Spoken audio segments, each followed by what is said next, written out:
The women talked about hearing that Mrs. Juliana had been found. One of them didn't know who Juliana was. She was the Archduke's younger sister who had disappeared in the forest long ago. The madam was surprised because she thought Juliana was already dead. She was told to watch her tongue because in any case, Madame must be overjoyed, for she had been looking for Juliana for a long time. Dear Mr. Stefan and Mrs. Juliana nailed it and were greeted by a man with a welcome home. Stefan led Juliana to the room where she had lived before she disappeared and said that everything was the same as before. The boy said he would go and have a word with her grandmother and she could rest for a while. All this time, Juliana had missed that air. She saw Vianut. She was surprised and asked Stefan if she understood correctly, and the boy confirmed her assumptions. It was Vianut Bierenhag. Stefan had told Juliana that Vianut was her older brother and also the owner of the mansion. Juliana had heard various conversations about Archduke Bierenhag in the places she had traveled to, but she had certainly heard her brother's name elsewhere. Stefan noticed that Juliana seemed pleased to see her brother after so long. But the main character denied it and said it was just her. But Stefan said to stop making excuses and added that she should be happy because he wants her to be the real Juliana. The girl turned away, and Stefan started to walk away, saying that if she tried her best, it would be good for her. The girl did not understand what kind of effort she was talking about, so she asked Mr. Stefan again. The man said that he meant trying to become his little sister for Berengag. The protagonist thought about the fact that rather always the Lord was in great need of a person named Juliana. But the protagonist was not the one he was looking for, because the girl was just a girl who worked in a brothel, and she only wanted to go back to where she was originally. Stefan thought that the girl was too honest for someone who grew up in a place like that, but her lowly origins were embarrassing. Stefan told Juliana to rest tonight, wishing her good night and sweet dreams. She was very tired after the long trip. Come to think of it, Juliana didn't even know when the last time she'd been able to lie in a place like this was. In the morning, Juliana woke up, and seeing the pigeon remembered that yesterday there was a dispatch to the front, and now everything was clear. The protagonist remembered when she heard the name Vianuta Bierenhag mentioned. The girl asked her mother what was in that letter. The mother jokingly asked if the girl was worried and added that the princess had nothing to worry about, but she wanted to tell her daughter what love was. Love is an aching sensation that only lovers can feel. It is hot, as if boiling and whimpering from many torments. And the mother wanted Juliana to experience it, and because of that, the girl's father had canceled her engagement. The woman was worried about this because she was afraid it might hurt her father. The mother hugged her daughter tighter and said that she had a very sensitive little girl. This was the only happy period in Juliana's life, a time when the protagonist was the Princess of Grandia. The second princess of the royal family of Grandia was Gryz Benedict. This was the real name of the protagonist. The Benedict family maintained peace and tranquility in the kingdom, but a sudden betrayal ruined the entire family. At that time, the protagonist was only 9 years old. It was only through luck that she was able to survive such a hell, except that she found herself in a more horrible place. Living under the strange and unfamiliar name Maria, the girl thought that death would be the best outcome for her. However, at a time when the girl wanted to give up, there was a reason to live on. Maria overheard a conversation about someone hearing some aristocrat snooping around. She overheard talk about whether a princess named Gryz had been found, but the man had replied that if the princess was in such a ditch, he would sell her the very first. And the girl, hearing this, decided that she too could pretend to be a princess. The master was telling her to shut up. Maria was worried because she realized that someone was probably looking for her. No one knew who the nobleman was. The men said that the nobleman had been seen near the Bierenhag temple, and they tried to remember his name, like Johann or Johannes. Johannes from Bierenhag temple. Johannes was a relative of the main character who had survived the rebellion or a supporter of the Benedict family. In the background, many voices were heard chortling in the background. These rumors disappeared as quickly as they appeared. No one was interested, and only for the protagonist that man became the only hope. That's why there was nothing left for Marie but to agree to Stefan's proposal and leave the place. It was very beautiful there, and Juliana did not understand if it was God who rewarded her for all the suffering she had gone through, even though it didn't last long. A maid came into the room and greeted her. The woman introduced herself, saying that she was Belen and she would be taking care of Mistress from now on. The woman was pleased to see her. The maid proceeded to change and prepare the girl, and Juliana was very uncomfortable. When it was time to be completely naked, Juliana told Belen that she could do it herself. In the meantime, the maid said she would bring the dress that Mistress would wear today.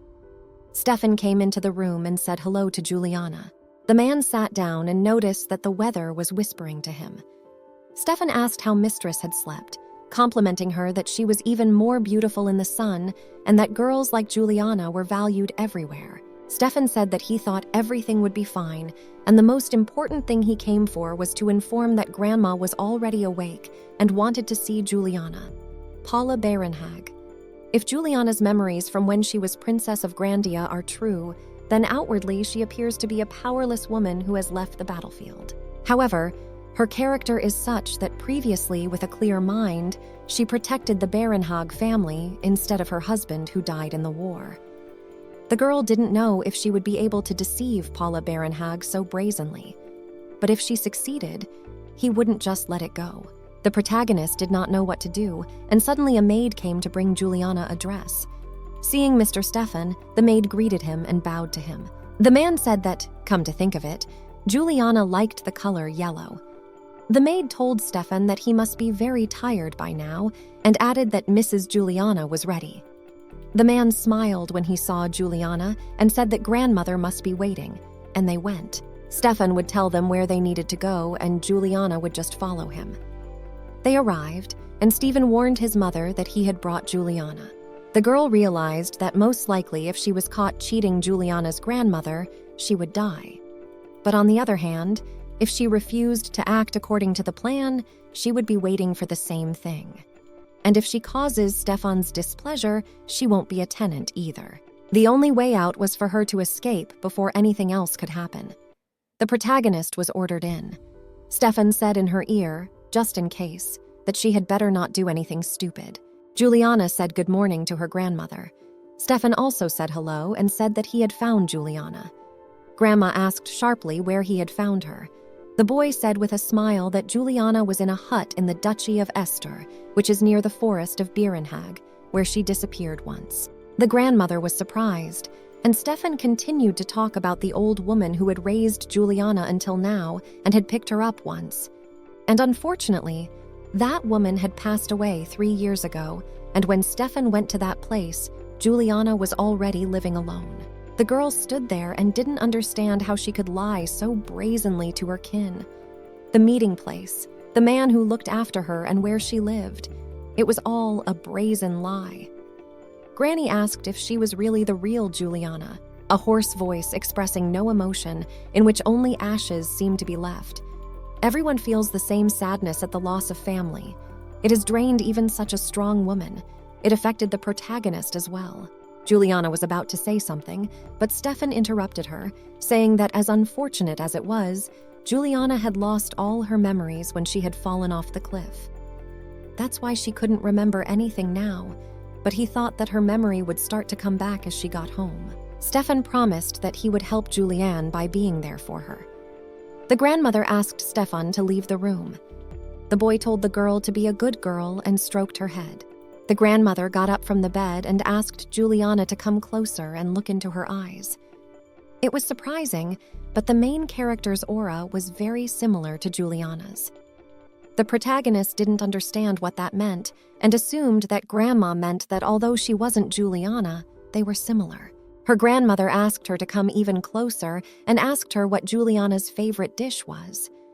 The girl couldn't say anything and realized that her grandmother must have remembered the dish that Juliana liked as a child.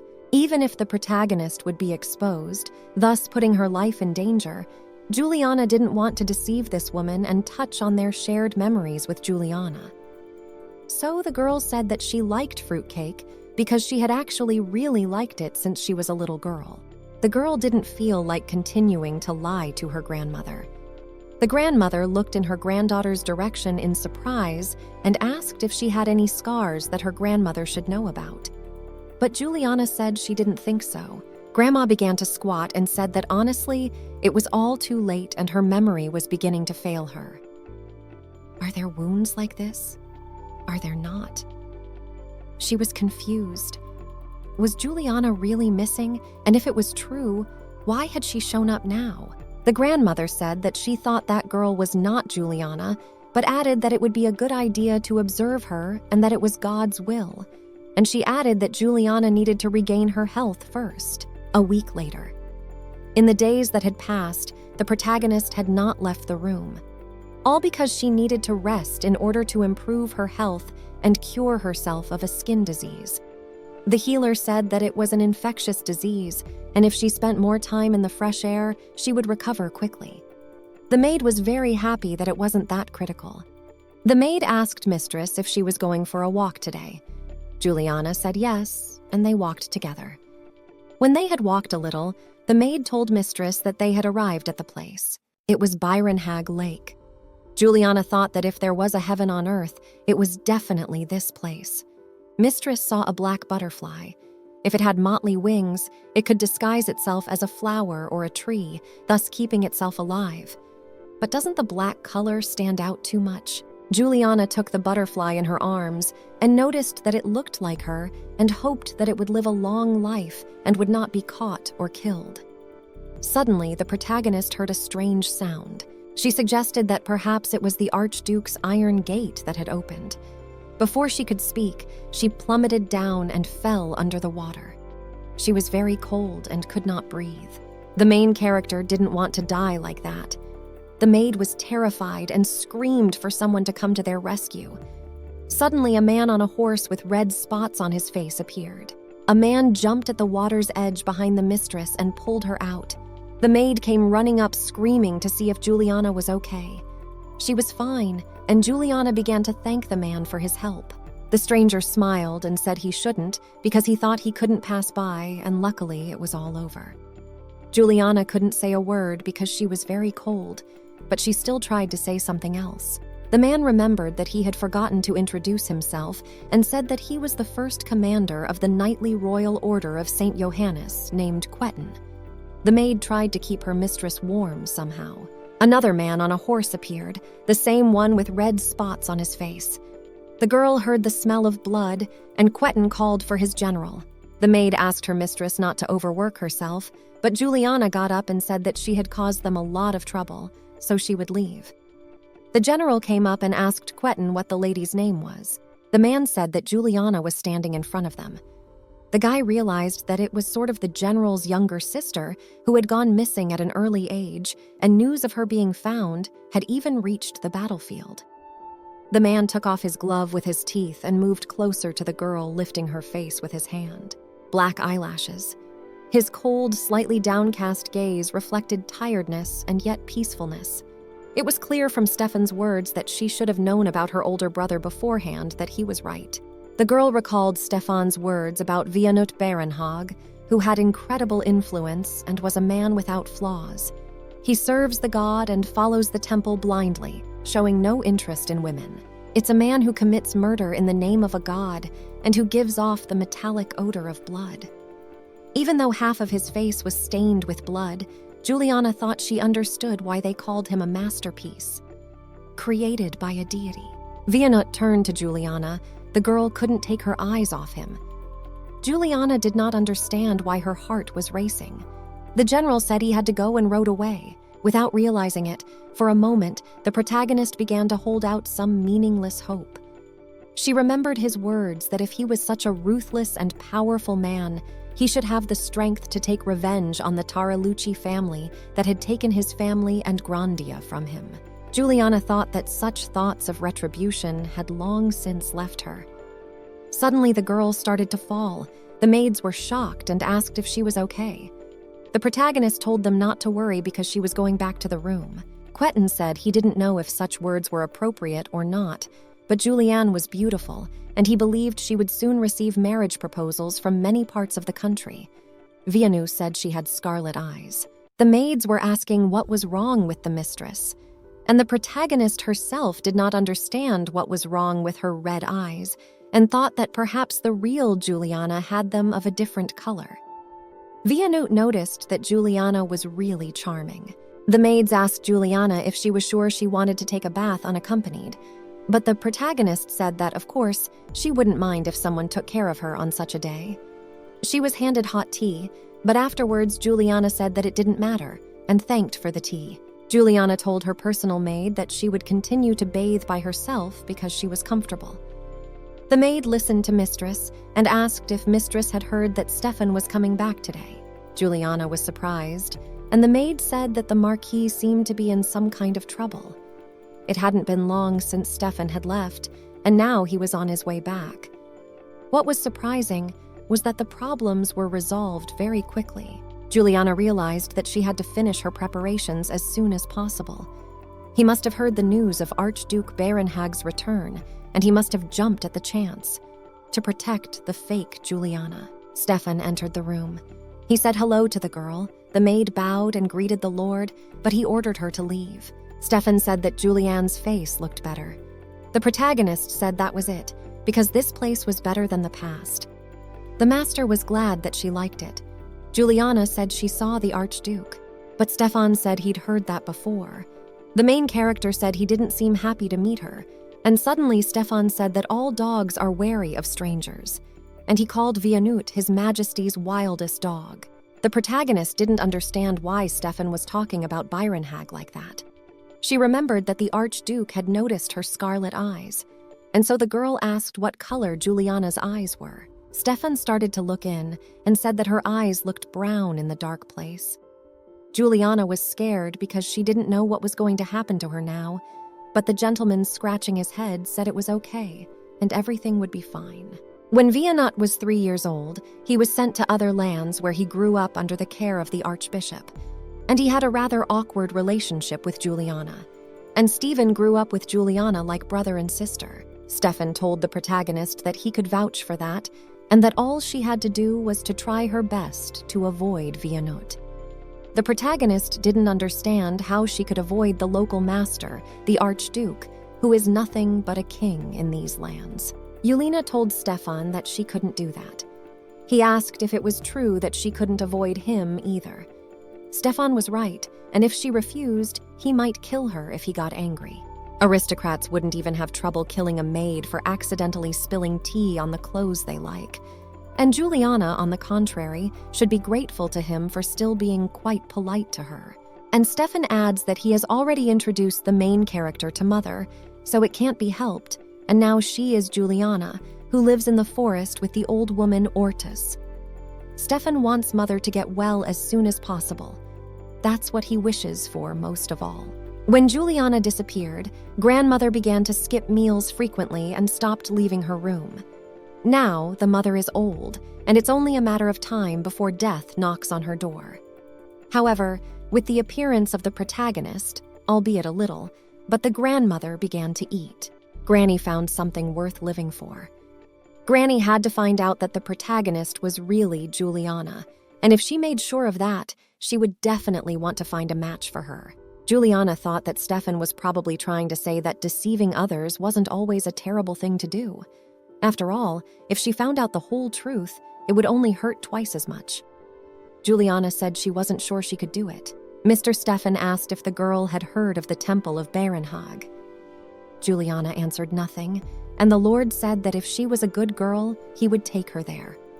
Juliana heard this and shouted for him to take her there right away.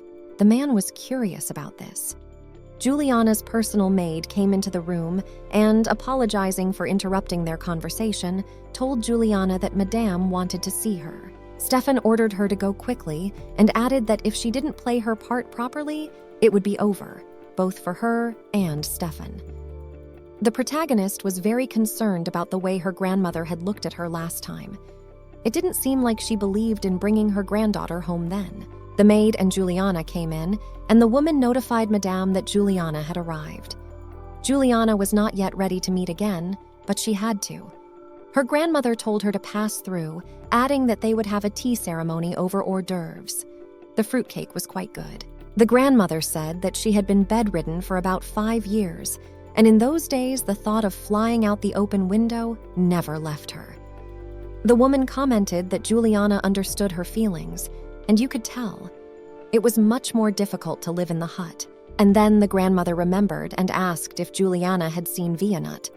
The girl confirmed it and became embarrassed. The grandmother asked if he recognized her.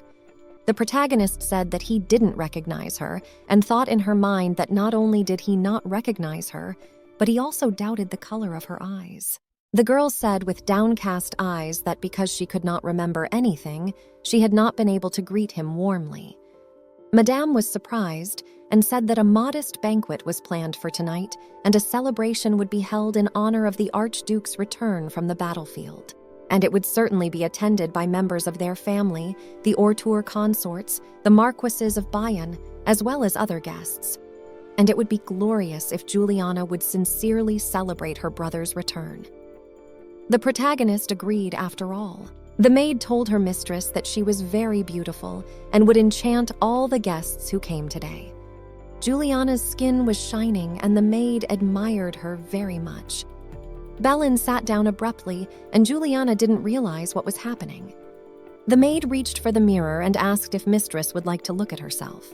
When Juliana looked at herself, she was fascinated and said that Bellin had a real talent. But something made the mistress tremble a lot at that moment. She didn't understand why her hand was shaking so much. Bellin noticed that her skin and hair color matched, and Juliana looked simply magical. Even from far away, her face shone beautifully. And Bellin added that so far the only one who had shone was His Highness the Archduke. Someone knocked on the room, and Juliana ordered entry. It was another maid. Juliana didn't realize who it was, and the woman bowed and introduced herself. Her name was Laurel, and she was the head maid. The woman said that she had heard a lot about Juliana, and she really did look incredible, and remarked that Madame would probably be very pleased. It was time to leave for the banquet hall, and Laurel asked permission to escort Madame. Juliana was very uncomfortable being there, so she decided that she had to find a secluded place so as not to attract attention. The protagonist didn't understand why Archduke Vianut was looking at her like that, and she thought he might be searching the depths of his memory for the differences between her and Juliana. Suddenly, the Duke called Juliana to him. She didn't know what he wanted or why he called her at all. Juliana approached, and the man ordered her to sit next to him. It would have been fine if he hadn't noticed Juliana in the end, but that's what happened. The main character felt as if a cold wind had blown in, and when he looked at her, the girl started to get chills. But the back of her head, on the contrary, was burning. Stefan came in and greeted his niece, Juliana, and remarked that she was truly beautiful today. He warned that Grandma would be here soon, so she should sit still. Mrs. Paula came in. Everyone was very happy to see her and said they were looking forward to seeing her. Madame thanked everyone for coming and suggested that the celebration should begin already. Vianut and Julianne crossed their eyes from time to time.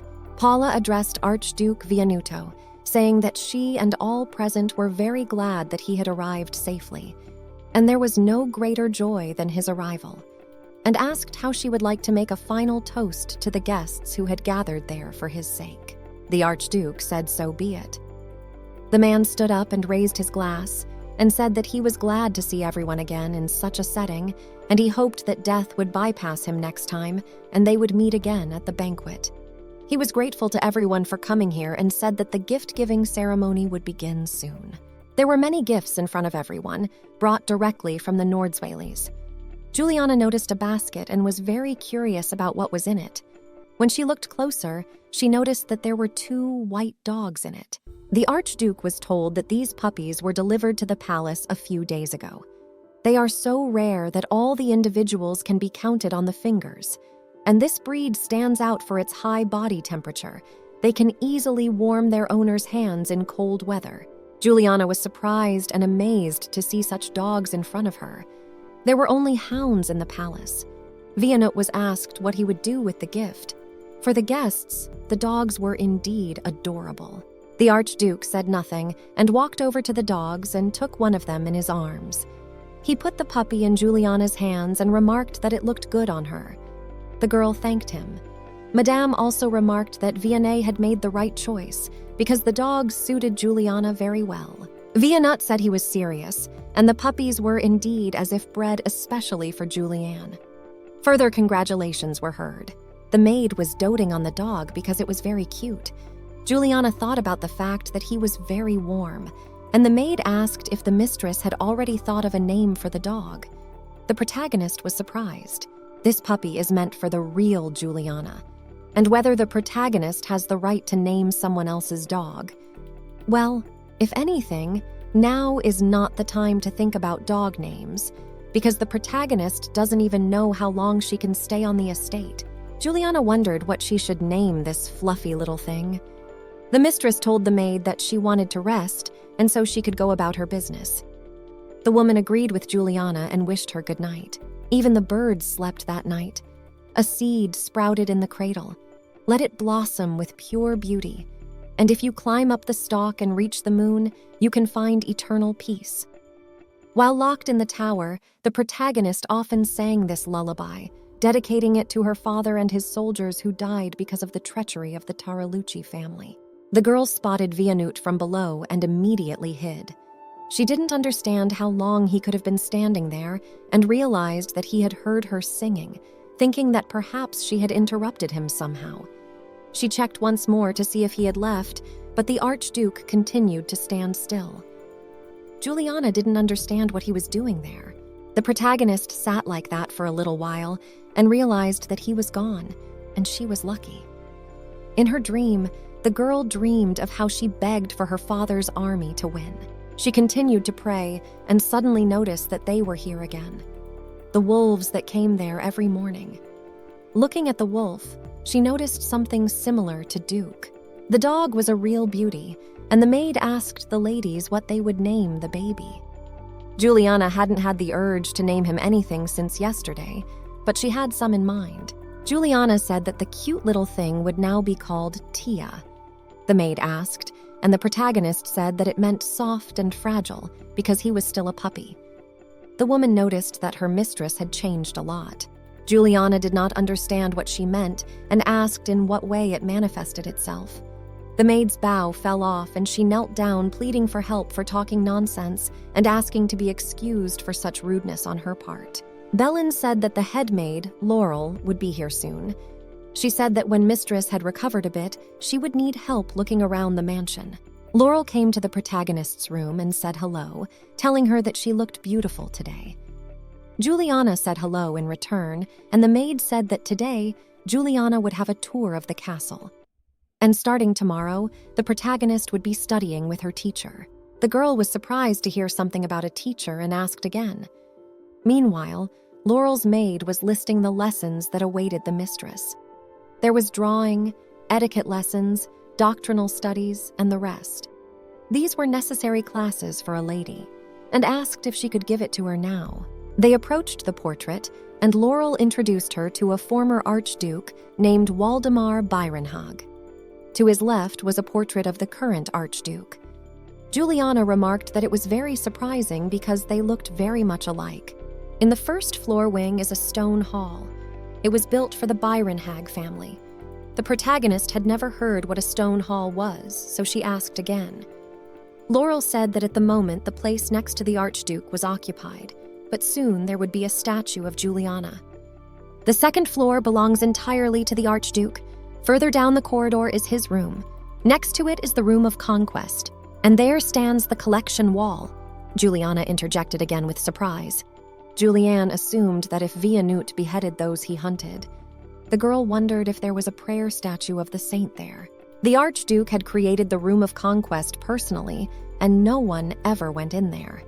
Juliana wondered if no one had actually been there, so she asked Laurel if she had ever been there, but the maid denied it and said she hadn't. In fact, commoners like Laurel have no right to even see the archduke. The maid said that she has been working there for about 20 years, but she doesn't even know what Vianut's voice sounds like. She said that it seems the archduke likes to paint, because she saw the servants mixing paints and preparing brushes for him. Juliana was surprised when she heard about drawing because it was not usual. Such a big guy liked to draw. It's rare, and somehow it doesn't suit him to have such a hobby. Laurel escorted Mistress out and praised her for doing a good job today. Laurel asked Julianne how she liked the old castle, but she didn't finish out of surprise. When they went into the room, Mr. Stefan was there playing with a dog. The man said he was really small and asked if Julianne had thought of a name for him. The maid said she would probably leave, and Juliana said the dog's name was Tia. Stefan said hello to Tia. The master said something terrible had happened, and the protagonist asked what had happened. Stefan said that Archduke Vianut doubted that Julianne was real, so he got one man involved. They were looking for the coachman who had driven them then. Stefan bent over the dog and said that the girl who gave him the name might soon lose her head. He asked what Juliana thought about it. The main character fell to her knees and asked if it was true. Stefan went up to her and told her that she was beautiful, and probably everyone would think so, but not beautiful enough to charm Vianut. Julianne said she'd already said she wasn't suitable, and Stefan said he could only be seduced by someone who looked like a biblical goddess. If he already suspects, it's only a matter of time before the main character is exposed. Juliana asked that if she was exposed, the Archduke should simply send her back to where she came from. But Stefan said that in that case, he would personally come for her life, and she would be torn apart and fed to the dogs. Juliana didn't understand how one could enjoy making someone else's life a living hell. If something happened, he would blame all the sins on the fake Juliana. Master said there was something fortunate about it after all. Juliana didn't understand what it was about and asked what the luck was.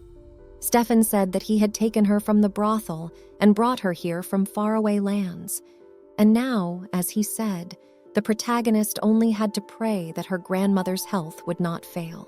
And the Lord added that Vianut would also be better off if his grandmother got well. Wars, politics are of course important, but family matters also play a significant role. Julianne realized in her head that Stefan was right. No one wants Paula to give up her life. She's shrewd enough to maneuver through the net of intrigue and maintain her family's status. And eventually, Juliana asked what the Lord was talking about. He turned back and took her face with his hand, asking if she could handle it. The protagonist turned away, to which Stefan said she didn't have to answer. But if Juliana's beautiful head should try to escape, she would surely be cut off. And she must consider the fact that the other women in her brothel would not be happy either. Juliana realized that she couldn't go on like this. The doggy wanted to play, and Mistress asked him if he wanted to go outside. The protagonist decided to take a little walk. Juliana wondered why the Archduke would give her something. Assuming it could have been just a whim, but he didn't seem like an impulsive person. She wondered what the Archduke was really like. She and Tia were walking down the street, and suddenly the little dog ran into the bushes. Juliana called out for Tia, but the little one didn't come out. The protagonist noticed that the sun was already setting, and she couldn't find Tia until now. The protagonist was looking for a dog and accidentally stumbled upon an archduke who was reading a book. With him was his knight, who consequently called Lady Juliana. He noticed that the lady was also out for a walk. The man was holding a dog in his hands, and Juliana saw that it was Tia. The man said he had seen this dog somewhere before and put him on the ground and told him to run faster to his mistress. Juliana was glad that Tia had found her and said that it looked like the gentleman had decided to take the evening air as well. The Archduke did not react in any way to the situation, and Juliana, out of awkward silence, said that it was hard for her to be alone in her chambers all day, so she went out. Still, Vianut said hello, but very dryly. Juliana greeted him in return, and the girl thought he was doing so because Stefan had said that the Archduke suspected her. The Archduke turned to Juliana and, looking at her feet, ordered her to come closer. Juliana sat down beside Vianut and did not know what to do. Knight Quetin told Juliana that it was already chilly outside, asking if she was cold. The protagonist didn't know what to say, and after thinking about it, she said that in any case, thanks to the puppy His Highness had given her, she didn't feel the cold as much. Quethin noticed that last time the lady was also looking at butterflies and decided to ask if she liked them. At first, Juliana didn't understand what he meant, but then she remembered that situation with the lake, and the girl said that she really liked them. Quettin was delighted and said that she was definitely of the same blood as the Archduke, because Vianote liked butterflies too. When Juliane heard that the Archduke also liked butterflies, she was surprised because they are very small and fragile creatures, and realized that he might be more human than she thought. And suddenly, Vianote took the girl's face and began to stare intently and move closer. Juliana assumed he was checking the color of her eyes. The protagonist wanted to escape, even if she had to remove his hand, but if she suddenly snapped, then it would definitely be over. The girl really wanted her eyes to be brown like the real Juliana's. Vianote said that the girl had a very beautiful eye color. Quettin shouted that he thought so too and equated her eyes to gemstones when viewed from the collector's side. The protagonist got a little creepy with what she thought of her eyes and the jewelry in the same box, but she averted her gaze to the Archduke. He said he heard her singing yesterday. At first, Juliana was surprised, but then she remembered that yesterday she had sung Grandia's lullaby and assumed he meant it.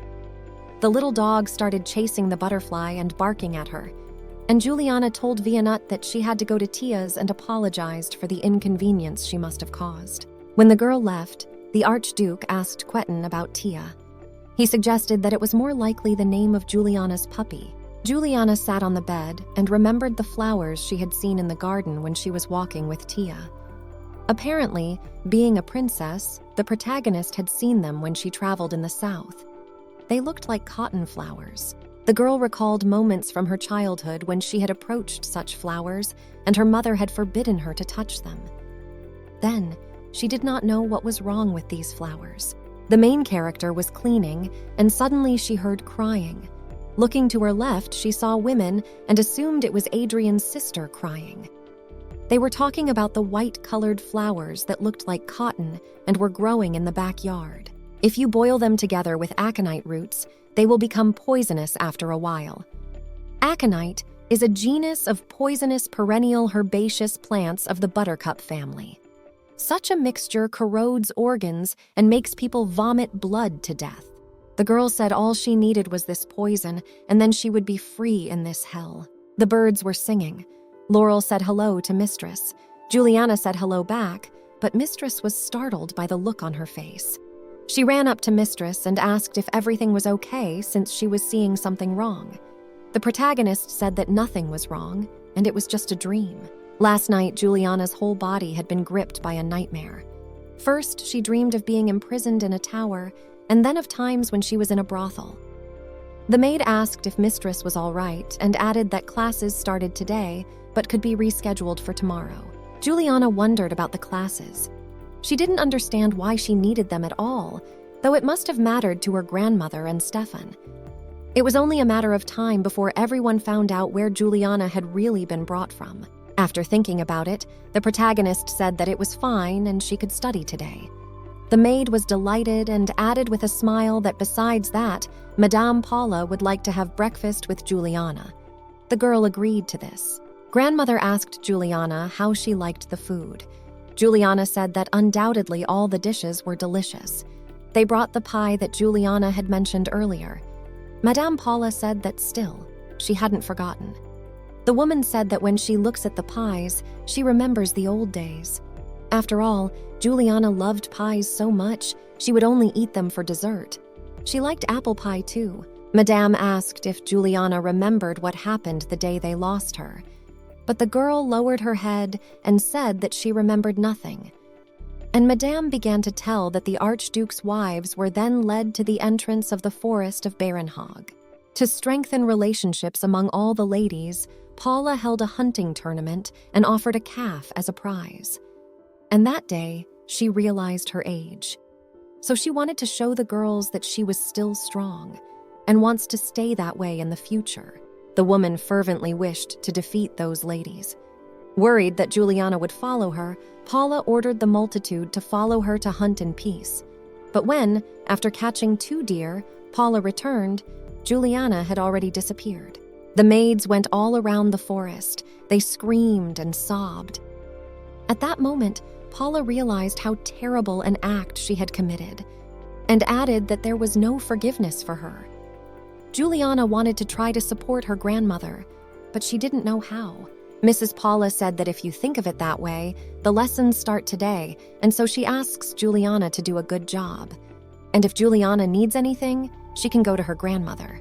Juliana thanked Paula for her support and smiled and said that it was delicious, and the first time she had eaten such a delicious pie.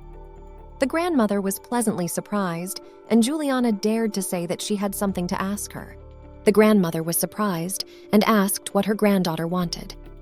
Juliana was very worried, but dared to say that she would like to go to Byron Hag Church because she had heard that it was so beautiful there, like heaven.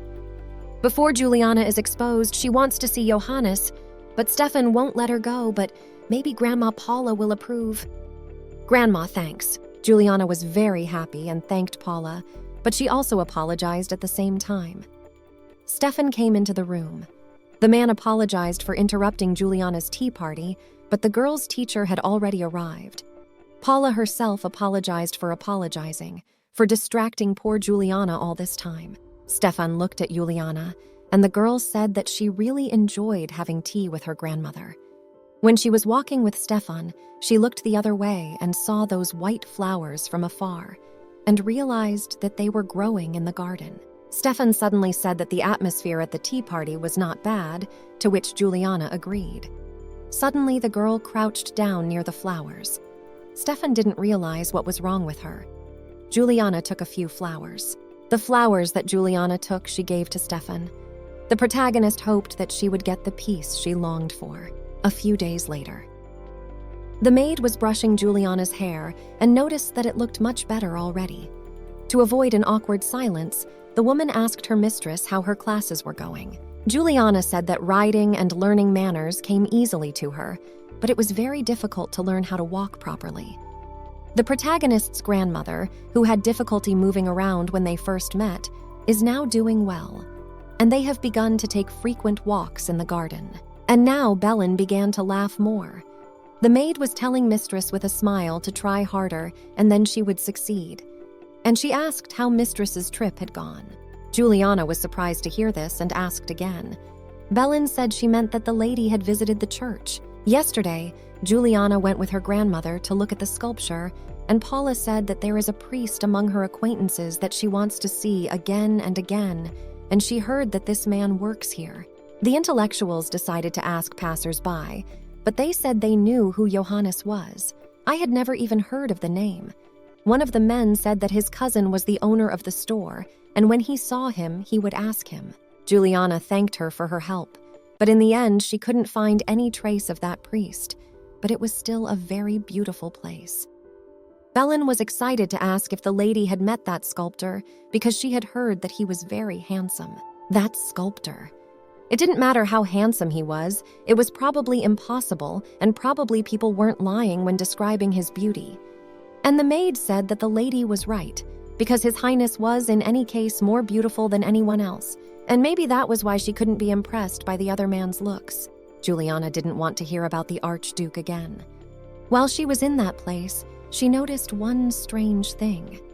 It was that the Archduke is mentioned in every conversation there, and the man's influence is indeed huge, but it can't be that big. The maid said His Highness had returned yesterday morning, and he'd been spending the night at the royal castle of Grandia for a week or two. Juliana wasn't really interested, but something came up that she could be sure of. Belen said that it looked like His Highness was finally getting married. The protagonist was surprised and interrogated, and the maid said that she heard the official news apparently, and he wants to organize a wedding with the Princess of Britain, and as everyone knows, His Highness was not interested in finding a life partner. However, it is bad that he continues his reign without a worthy heir. Of course, such a powerful man must have a successor. Aristocrats like his height leave behind many descendants to whom they pass on the tradition.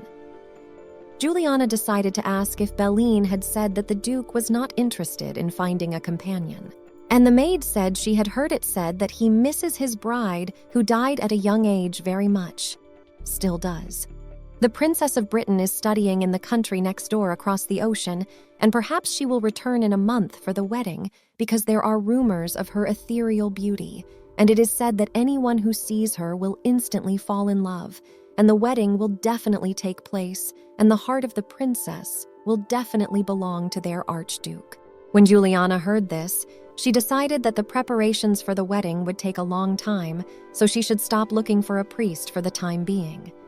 She realized that she shouldn't hope for Johannes, but she wanted to. The doggy was running down the hall, and Juliana tried to calm it down, thinking about her painting class today. The girl met with the artists, and they started the class. The man said she was doing everything right, but needed to work a little with light and shadows. From the outside, these remarks looked like, "The apples don't breathe," or "The fabric is kind of dead," and in general, it would be good to move everything to the left. But when the girl fixed everything, it looked quite beautiful. After looking at her work, Juliana decided that she would give this painting to her grandmother because she likes painting.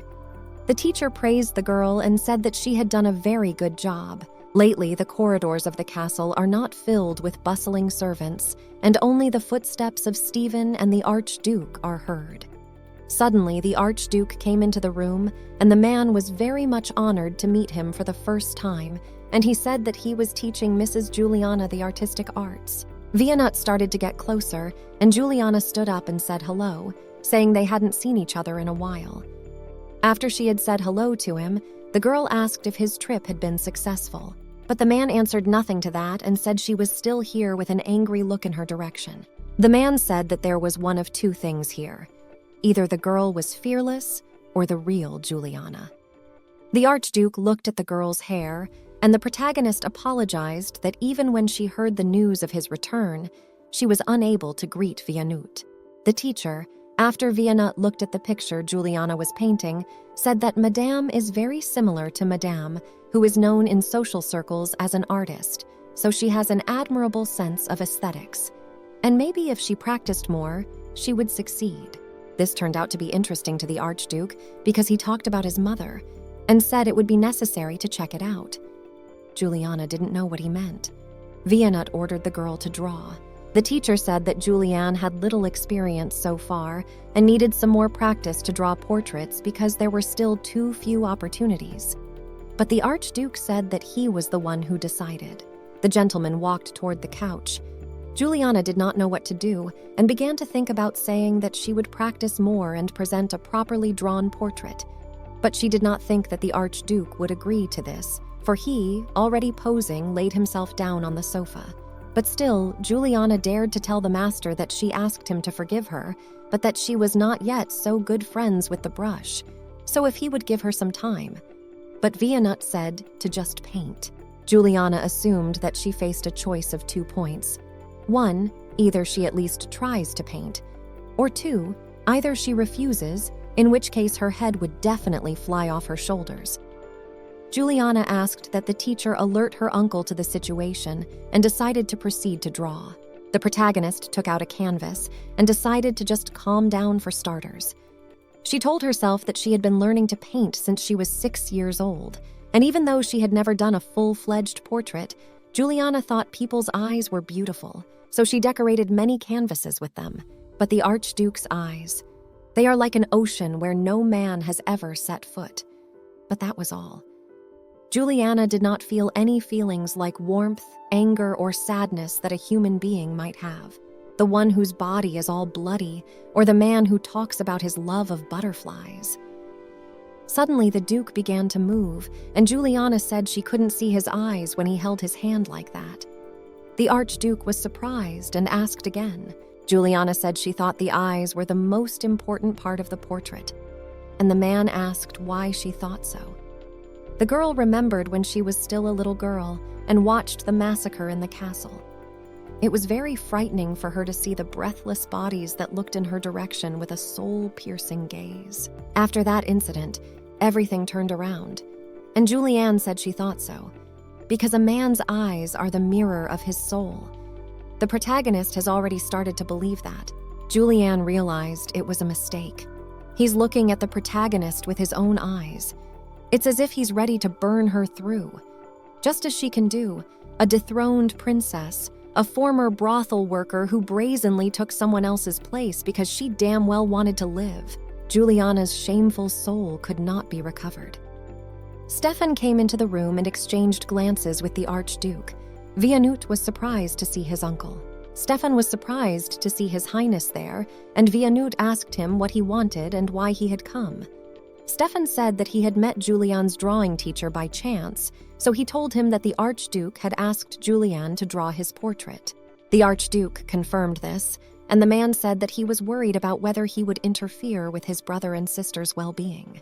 Stefan, seeing the drawing, bulged his eyes, and Juliana did not know how to be, because while drawing, her hands were shaking and her head was not thinking at all, and realized that she could not show this horror. Stefan decided to defend the girl by saying that Juliana was now actively searching for an occupation for which she had a predisposition, and it had only been a month since her return, so her abilities might still be lacking.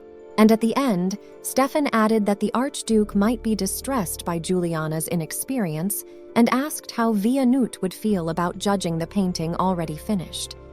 But the Archduke silently walked over and took the painting in his hands. Juliana stared intently at his face, which was changing its expression.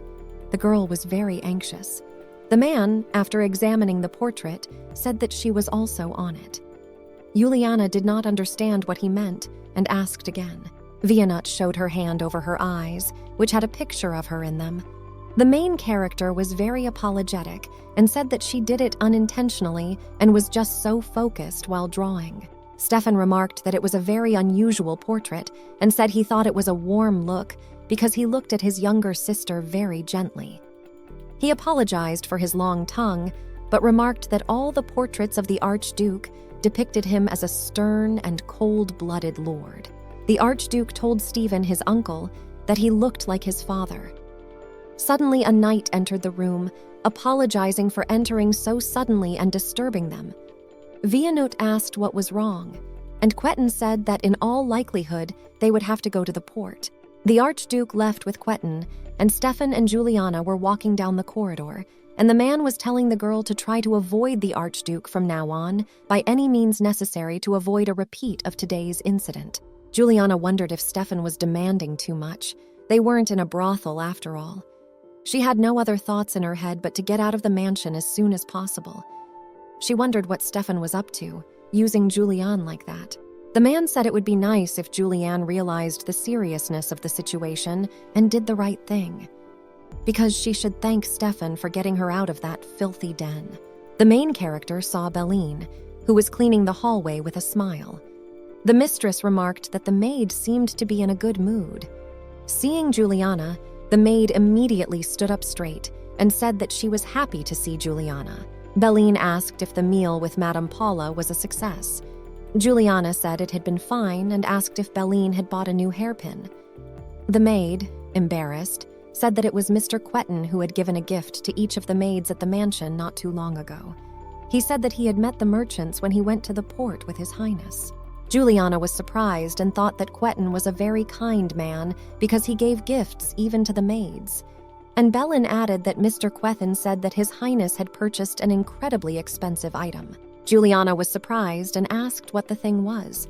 The maid said they were ruby earrings, scarlet as pigeon's blood.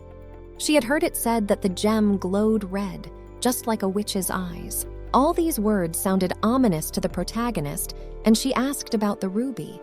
And the maid said that there is a legend that never immortal Phoenix reincarnated into a ruby because he got bored with eternal life, and so they say that the owners of ruby can avoid death, and it seems its price is high, and maybe it is just because of the legend. Belline said that that ruby was worth 20 gold pieces, and suggested that maybe it was a gift for the Princess of Britain. Juliana thought about the fact that 20 gold coins could buy even a small mansion, and said that maybe it was real for the princess. And the maid said that it was still possible that the Archduke could buy a ruby for his collection, and not wasting time, the protagonist decided to ask Belline if there was a way to leave the residence without having a pass. The maid didn't know the answer to that, but she said she thought there probably wasn't. Juliana was led out, and Stefan said that Vianut had found out that she was a fake, so she was no longer of any use, and he would bring her back to where she was originally. But the girl asked them to wait and do just that. That was the nightmare the girl had that night. In the morning, the maid asked her if she was all right, and she said that she was fine, but she thought that it was because Stefan continued to communicate with her in such a way that she had strange dreams. Suddenly, the maid apologized to the mistress, and the mistress didn't understand what she meant and asked again, but the maid said that maybe she was having a hard time because of her busy schedule. Juliana didn't know better to answer, because she couldn't tell how mentally ill she felt at the mere thought of the truth of her origins being revealed. But neither could thoughts of a safe escape from the residence be revealed. The maid said she just seemed to think that his superior marquis wanted her to make her debut in high society, and the maid was also concerned that she was having a hard time because of her busy schedule. The protagonist quibbled about the high society. Belen said that's all it was anyway because her marriageable age had passed. Secular society. The life of noble ladies begins with her debut, and in the secular world, a woman can seek among the various families to benefit, and debut is the only opportunity for her to find a powerful partner for marriage and also to gain power in the family and beyond. Of course, if fortune turns her way, the protagonist thought it was Stefan's doing, because from what he decided to introduce her to the secular society for nothing. The more power his fake niece gets, the more unprofitable the position will be for him. Juliana thought of Beline, for on the day of their first meeting, she had been trembling violently for some reason, and told her that she thanked her but would refuse because it might suddenly affect the maid. The maid was very grateful, and said that nevertheless she could bear it, adding that everyone was so grateful to her for her change of mistress. Juliana didn't understand what changes I was talking about, and I looked at her strangely, and Blimey noticed it and apologized for misspoke. Juliana said it was okay she could apologize to me, but she'd better tell me what the changes were. The maid began to tremble, and Juliana did not understand what was the matter. She only wanted to ask a question, and she already had such a reaction, she was wondering what the hell she was so afraid of. The main character wondered what kind of child Juliana was before her disappearance. Juliana took her maid's hand why she was so frightened, and added that the maid knows that Juliana doesn't remember anything at all from her childhood, and that's why she asked that. And finally, she was actually asked if she had done something bad to the point of losing her memory. Belen started apologizing again, saying that she felt like she was talking without realizing it and kept begging for mercy. But the protagonist told her that everything was really okay, and it would be much better if she told the mistress about how she used to be. Juliana continued to hold the maid's hands and said that she was thinking about the reason for her fear anyway. Belen. I barely started talking about how, as a child, Juliana liked to hunt animals, and once Juliana beat the puppies, she found to death with a club. It was only a rumor, but also Juliana pushed a maid into a well where she died, and the maids thought that the mistress had lost her mother early because of pneumonia, so they felt lost. And also, the mistress seems to have started a fire in the barn by mistake, and for this reason, 5 butlers who slept inside died. Belen said that surely all the maids believed that they were just accidents. The protagonist thought that everything was more serious than she thought and didn't want to believe it. But the memories of the stories from the day of their first meeting or looking at the people of the residence left the girl no other choice, and now she understood. The reason why the Archduke gave the puppy desired by absolutely all aristocrats to her was that he wanted to see if her sister, who had returned after her disappearance, would harm the dog, and maybe if she did, and maybe if she imitated Juliana's behavior, he would be able to dispel all the Archduke's doubts. Just like Belen said, it really is a peaceful and quiet place. The main character wanted to pretend to be Juliana, but she can't hurt a puppy. So she decided that from now on there will be no killing, not even accidentally. Belen apologized and told Mistress that she had said unnecessary things and really apologized for that behavior. Juliana said there was nothing wrong with that, just more thoughts. Belen suggested taking Mistress to a quiet place where she could think in peace, and maybe that would change her mood as well. Juliana was surprised to hear that there was a quiet place in the palace. The protagonist saw the plaster statues of the Byronhag family in front of her. She had heard that there were plaster statues of his father, the previous Archduke, and his grandmother. She wondered if her statue would be here soon. However, it was very spacious. It felt like if you hid well, you could even stay out of sight for a couple days. It had been a long time since Juliana had felt so peaceful. At night, when even the birds sleep, I cherish the seeds in your cradle to blossom with sweet praise. Walking through paradise, rest in peace in eternity, and even if you cannot hear my song. The girl sang the lullaby of the family and said that he lived forever in her heart. Suddenly, Juliana saw someone around the corner. Looking closer, she realized it was the Archduke. She was surprised, and Vianut said he thought it was her. Juliana didn't understand what it meant that he thought she what. Assuming that she had come here or that she had sung a lullaby, Vianut ordered her to sing again what she had sung a moment before. Juliana did not know what to do and wondered how the Archduke could know this lullaby, for it was only passed down in Grandia. The protagonist wondered if the Archduke knew that Grandia was her homeland. She wanted to ask him everything. Juliana didn't understand why, seeing the Archduke's interest in the lullaby, it felt like she was sharing memories of her childhood with him. Juliana said she didn't understand what the Duke meant and turned away in the other direction. It felt like Vianut was trying to burn a hole in Juliana, or maybe she thought she was. The next day. The previous day passed without a trace, and Juliana, as usual, only studied and ate with her grandmother. But it was not clear why Benedict was interested in this lullaby, for this family had no enemies. The maid greeted Juliana in the morning and asked how she had slept. The Archduke's reaction last night suggested that he had heard the song somewhere before. Someone knocked on the room and Juliana told them to come in. A man entered the room and introduced himself. His name was Bram, and he was the Archduke's steward. Belline asked what business he had come here for. Juliana didn't understand why he was the steward. The man said that His Highness had offered to have breakfast with him. Juliana was completely shocked, and Belline apologized and said that, against all wishes, Madame was not feeling well today. And the man asked how it would be if the lady met with the Archduke in person and got an understanding answer from him. Bram said that the Archduke wished to have breakfast in silence, so he would escort Juliana to the study. When they arrived, the Archduke told Juliana to enter. Bram turned to Vianut, saying that he had brought Mrs. Juliana. The Archduke answered nothing, and Juliana apologized, telling His Highness that she was not feeling well today. Vianut ordered her to sit down beside him and begin the meal. Juliana couldn't even get a bite down her throat, and it was like indigestion. The protagonist noticed the portraits behind the Archduke's back.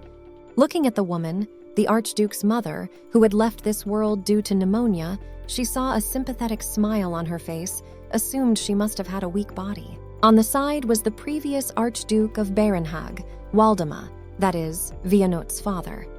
Juliana had already seen this portrait in the hall, but what an amazing resemblance between the Archdukes. And the protagonist remembered how in the Palace of Grandia, exactly the same hung portraits of parents. The rebellious Taralucci family. She's probably enjoying all the loot from the palace right now. Vianut says that the portrait was her first, and he'll give her a chance because he talks about her face. It's pretty, and it would be a shame to kill such a pretty face. The Duke told Juliana to live serving aristocrats as a mistress, and she had better accept the offer. The main character was in complete shock. I didn't even know what to say, and the Duke asked if she thought he would be nice to her for so long. Vianut said that the coachman was being led here, and Juliana didn't understand what he was talking about or which coachman he was talking about. After thinking, Juliana realized that the Lord was rather talking about the coachman who had brought her from the brothel to the house, and the Duke had said he knew about her. The main character was very frightened and didn't understand what it meant. Bram held the mistress down and said that she had had enough. Vianut got up from his chair after thanking her for breakfast. As Juliana walked back to her room, she wondered why the Archduke wanted a coachman who had crossed the sea and did not understand how he had gotten him. And it was clear that if the man was caught, she would suffer too. Belline ran down the corridor calling for her mistress, and the girl did not understand what had happened and asked why she was in such a hurry. The maid said that His Excellency the Marquis was looking for her and said it was urgent, so he ordered her to bring Juliana right after breakfast. And Juliana realized that he would probably ask what she and the Archduke were talking about, and though Juliana wasn't in the mood. Now to have a conversation with Stefan or some other, she had to do it, and so the protagonist asked where she had to go. Upon arriving in Stefan's room, the girl smelled the stiff odor of tobacco. Looking at Juliana, Stefan said he had heard talk of her having breakfast with Vianut and was curious if she could or would avoid the Archduke. It would be a shame to put to death the skills Juliana had learned from spreading her legs in front of men, but unfortunately, the Archduke was not the type to be moved by the lower body. Juliana was shocked that there was so much distrust in such a situation, and indeed Stefan was not a man to be trusted and vice versa. The closer one got, the more poisonous it became, and Juliana asked herself whether it was necessary to inform such a man that the Archduke had found a coachman.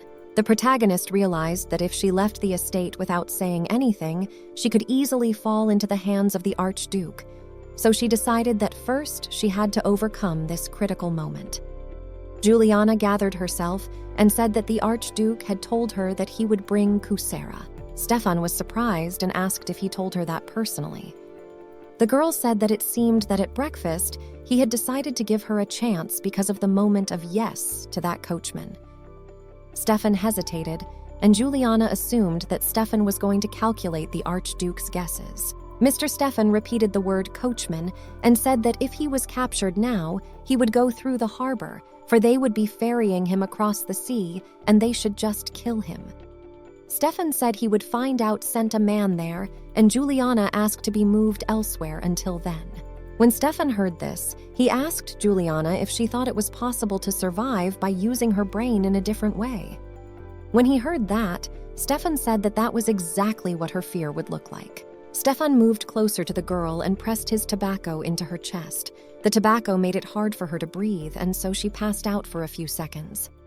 Stefan said that the mercenaries would be waiting at all the ports and borders, so Kusera's death is only a matter of time, and when they get rid of the witness, she will become the real Juliana. And since she was brought in by her uncle, the Archduke can't openly bear his suspicions, so now she has to go back to the room. Juliana experienced peace only once during the week. Stefan came to her, pale, and informed her of the proceedings. They had failed to find Kuchera, and the mercenaries who had gone to the port had disappeared.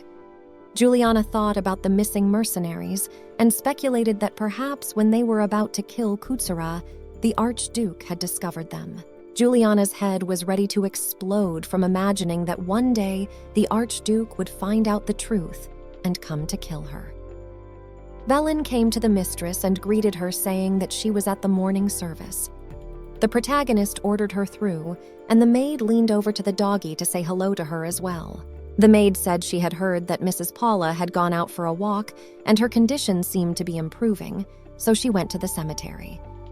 Juliana was even a little worried when she heard the word cemetery and asked why. Belen said she didn't know who their mistress was pining for, but every year at the same time she goes there for 2 days and 1 night, and always in secret from everyone. Belen said that mistress probably wanted to be there in peace, so Juliana should not disturb her if possible. She added that it was teaching time and asked permission to escort mistress to the place of service. At the service, the priest asked to be interrupted briefly because the Archduke entered the room. Juliana did not understand why he was there, and how he knew she was there was also unclear. Stefan and Juliana stood together looking at the Archduke, who was at his balcony. And the protagonist was very worried and thought that she had been exposed. Mr. Stefan said that it was not his fault, and only the girl was guilty. Stefan said that Vianut had set a trap, and initially he couldn't find the coachman, and instead the mercenaries he had sent had found out everything, namely that he seems to be very seriously interested in the true identity of the protagonist. Why try so hard and use such methods just without trying to find out personal information directly from the girl was incomprehensible, and Stefan speculated that maybe their Archduke had become tolerant of the scent of a real woman, of a brothel prostitute. The Knight of Vianut came up to them and said that the Archduke was calling them both to him. The protagonist was disappointed because Quentin had a very gentle look last time, but now it was rather harsh. The girl said that she obeyed, and they went together to Vianut's house. When they entered the room, the knight put the girl on his lap, and she had the feeling that everything was back to normal, and the men could watch her intently while it only looked at the dirty floor. The Archduke asked Stefan and the girl, did they want to say something to him? Stefan said he didn't take Juliana from the cabin, but from a brothel, and because of that, he has nothing left but to hide it for the sake of the family's reputation. But this child is definitely Juliana, and he vouches for that. A knife was presented to Juliana's face, and she was ordered to speak. The girl was silent despite the pain, and the Archduke said that meant she was not Juliana. Stefan said that anyone would cry if presented with a sword to their throat, so it's a normal reaction. But Stefan said that he didn't really want to do that, and he had only found out 2 weeks ago that the girl was not Juliana, and he was very impatient to get the sick mother out of bed and wanted to get everything back to normal. But he thought of the mother who might not survive another shock, and he couldn't, because her condition might worsen even more than it had. Juliana didn't understand how one could be so shamelessly disgusting and called Stefan in her head a horrible person who has no shame or sense of duty between the girl and realized that she was going to die anyway. So she wanted to expose Stefan's atrocity, but the brothel people wouldn't help her. And Stefan said that if the moral support weakens here, people will be sad, and naturally the forces holding back their family will rejoice. And such a reckoning would be the end. Stefan cast this child as Juliana for the sake of their family. The Archduke grabbed his sword with anger and asked why he did this to a girl of easy virtue. Mr. Stefan lowered his head and said that this woman was not greedy and that was the reason she was still here. Mistake. Juliana should have been more greedy than trying to expose it, in which case she would have been kicked out before she was exposed. So he said they had better take good care of her and then marry her off to someone in the royal family, and if the child became insolently greedy, the Archduke could always kill her mercilessly. But she was smarter than she looked, so that would not happen. When Vianut heard that the woman was smarter than she seemed, he told her to stay out of his sight and said that the questioning was over. Juliana was glad, because she remained alive, and Quentin was taken away by the gentleman from Stefan, and the Archduke ordered the girl to stay. Vianut asked her name, but the girl said she didn't have one, and added that her name in the brothel was Maria. Maria is a common name found in at least every other house. Vianut asked how the protagonist knew that lullaby she sang all the time. Lowering her eyes, the girl said she recognized her in the brothel. This duke grabbed her by the neck and asked her if she recognized it from the girls of easy virtue. Lullaby of the Benedicts. The girl didn't understand why he couldn't even think that this song could have been learned in such a place. The girl wondered what that lullaby meant to him. Vianut said that there was a reason why he would let her live. The girl thought about that reason and assumed that he wanted to deal with Stefan by using her. Determined, the girl says that she wants to leave this house. The protagonist never wanted to be treated like an aristocrat, and there is a deed she must do when she gets out of here. The girl said that if His Highness would help her get out of here so she could live a life simply loved, she would pay for that virtue for life, and bowed. But the protagonist has a cause to live for. She had to meet Johannes, because he's the only one who found the Benedicts. Vianut asked if she is talking about wanting to live as a commoner who only has her own body and nothing else. The girl said that all she wanted was to live, and it would be enough for her even if she could live, struggling as hard as she could. Vianut ordered her to raise her head and try to convince him of her desire to live. The girl said that she absolutely had to find a man. The Archduke said that he would find him for the protagonist, and in return she would do something that need not be said if she was really of such low birth. Upon hearing this, the girl was very much surprised and said that she couldn't do it because it was too low to do what the man said, to which the Archduke said that she had done well so far and ordered her to try. And Juliana said that it would be better just to have him kill her. But in fact, she wanted to live loved and also giving love and even cursing. Vianut or Stefan, she did not want to die because she wanted her face after her last breath to be even more peaceful than when she was alive. The protagonist thought she could do anything after getting out of the brothel, but instead of fading away here day by day, but this life is only hurting her. The girl said it was better to just kill her. The Duke was surprised that she was asking for him to kill her and asked why, and assumed that she was too embarrassed. The girl confirmed this, and he was right that she knew her place and thanked her for the conversation. Maybe it was because of the event that was like a storm. But after that, the protagonist suffered from severe body pains for 3 days. Problems a few days, she had a dream from her childhood. After seeing her parents decapitated, she sang day and night. After 3 days, symptoms of dehydration appeared, and the more the metallic voice came out of the tattered vocal cords, the more persistent the tears flowed.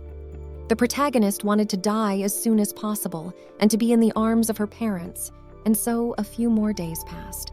All day long, she watched the light coming from there. Moments when the girl had thought about how desperately she wanted to live, there was only darkness.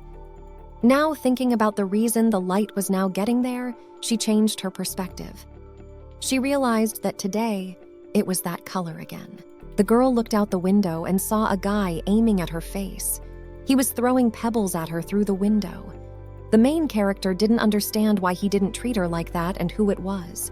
The girl assumed that it was an echo of the Terralucci family, or she just cried too loudly. Because the main character had lost any people a few days ago, she only needed time to die. Suddenly, a longing came over the protagonist.